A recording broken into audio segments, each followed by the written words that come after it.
Escuchas el show de Julio y el Marciano. Gracias, damas y caballeros, por estar en sintonía, donde quiera que estén, lo que sea que estén haciendo. Gracias por estar y hacerlo con nosotros. Me encontré un artículo muy interesante de parte de Infobae, este sitio de internet de noticias y demás. ¿Qué nota es, güey? Dice: el día que arrestaron al Mencho y fue liberado por el terror y los narcobloqueos. Prólogo del infame Culiacanazo. Ay, güey. ¿Qué no se pronuncia Tucanazo, güey? ¿La canción? No, ¿qué te pasa, imbécil? Y comienza así, oiga. Dice: todavía es un misterio lo que sucedió entre la madrugada del 25 y la noche del 26 de agosto del 2012. Durante esas horas, los sitios de noticias mexicanos comenzaron a difundir información sobre una operación de fuerzas federales en municipios de Jalisco, bloqueos en distintos puntos del estado y enfrentamientos con grupos criminales. De pronto, un rumor se convirtió en noticia. Nemesio Ceguera, el Mencho, líder del entonces emergente cartel Jalisco Nueva Generación, había sido detenido en el municipio de Zapopan. La prensa quiso dar santo y seña de su aprehensión y hubo la versión de que la Marina sorprendió al Mencho en una residencia de exclusivo fraccionamiento Colinas de San Javier, ubicado en el municipio de Zapopan. Después se afirmó que policías federales lo habían aprehendido en el municipio de Tonayá, en la Sierra de Jalisco, al cabo de un duro enfrentamiento. En las horas siguientes, las autoridades federales y estatales ni confirmaron ni desmintieron las versiones, pero sí reportaron bloqueos, enfrentamientos y el incendio de vehículos en distintos puntos del estado. De manera oficial, reportaron 7 bloqueos en la zona metropolitana de Guadalajara, capital de Jalisco, y 15 más en municipios del estado, con un saldo de al menos 26 autos y camiones quemados y otros 35 que sirvieron como barricadas. También hubo detenidos que presentaron las fuerzas federales, pero entre ellos no estaba el Mencho, un narcotraficante que entonces ya tenía precio. Las autoridades ofrecían 2 millones de pesos de recompensa, unos $170,000 al tipo de cambio de la época, y después subieron a 19 millones, que es $1,500,000, basado en el tipo de cambio de aquella época. Tanto dinero, güey. Esa cifra, por supuesto, lo colocaba muy por debajo de Joaquín El Chapo Guzmán y lejos aún de los $10 millones que hoy es lo que ofrece Estados Unidos por información que permita su captura.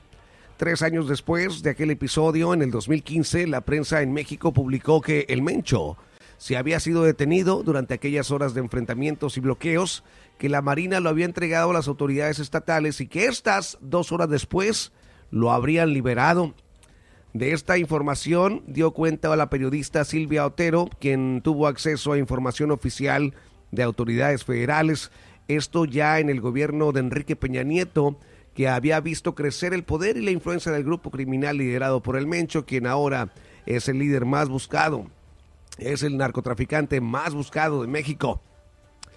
Solo en aquel 2012 las autoridades federales estuvieron a punto de detener al Mencho en 3 ocasiones, la primera en marzo, luego en agosto y después en septiembre. El narcotraficante siempre escapó. Desde entonces comenzó a correr una versión. Autoridades del estado de Jalisco brindaban protección al cartel Jalisco Nueva Generación y su líder.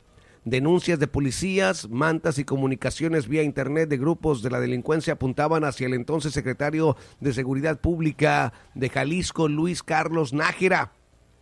Había desconfianza del gobierno federal hacia las autoridades estatales, que recurrentemente se quejaban de que las fuerzas federales no informaban de sus operaciones en el estado.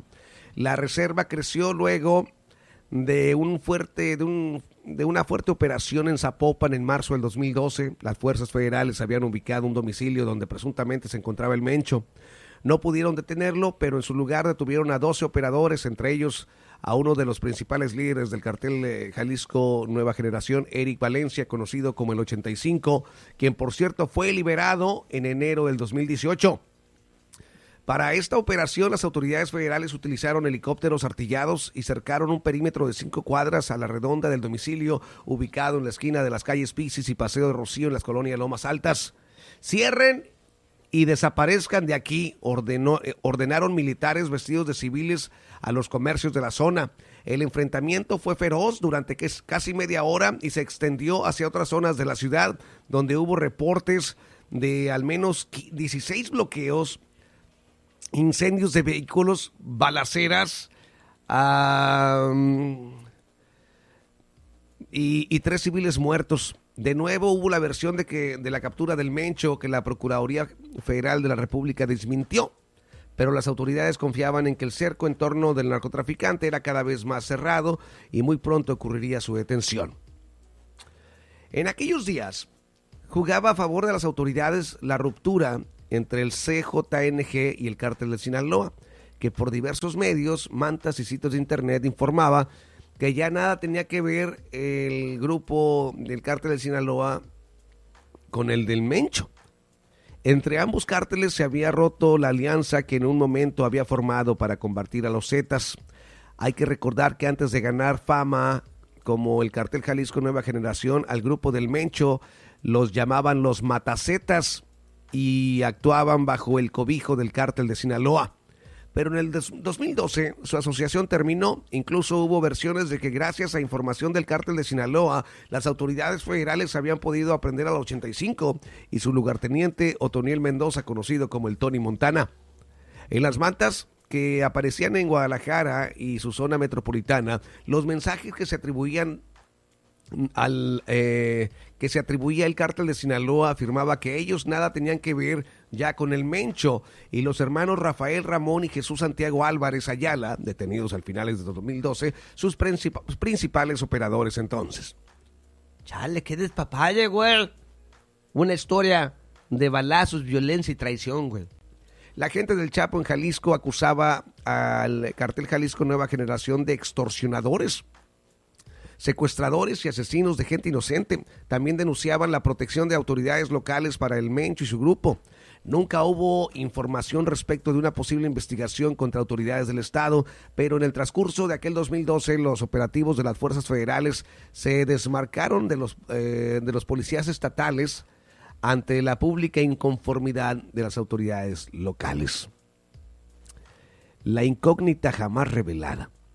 El operativo del sábado 25 de agosto, en el que participaron militares, marinos y elementos de la extinta Secretaría de Seguridad Pública Federal, se mantuvo en completo sigilo y al margen del gobierno de Jalisco. La operación se llevó a cabo en los municipios de Tonayá, en la Sierra, y de Tonalá, en la zona conurbada de Guadalajara. La entonces Secretaría de Seguridad Pública Federal dio cuenta de la magnitud de su movilización en la zona serrana al informar que utilizó 5 helicópteros tipo Black Hawk y un tipo M117 para intentar la detención del Mencho en Tonayá. En los enfrentamientos cayeron abatidos 6 presuntos narcotraficantes y 2 policías federales resultaron heridos. También incautaron armas y equipo de comunicación. De esta operación, el gobierno federal, que todavía encabezaba Felipe Calderón, no informó a las autoridades de Jalisco, según declaraciones del entonces titular estatal de la Seguridad Pública, Luis Carlos Nájera. No hubo ningún informe previo. La única señal de alerta fue aproximadamente a las 2:15 de la tarde, cuando comenzaron a llegar al aeropuerto de la ciudad de Guadalajara policías federales lesionados debido a un enfrentamiento, dijo.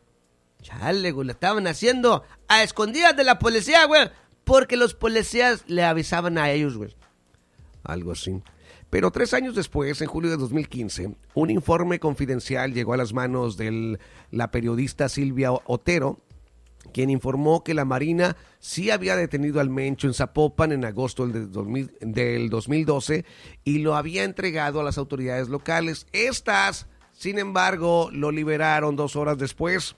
La información reveló que Nájera, como titular de Seguridad Pública de Jalisco, habría convencido al gobernador Jorge González Márquez de liberar al Mencho, y este a su vez habría consultado la decisión con autoridades federales. La noticia tuvo réplica en todas las prensas del país, pero ni el gobierno federal ni el gobernador de Jalisco desmintieron la información.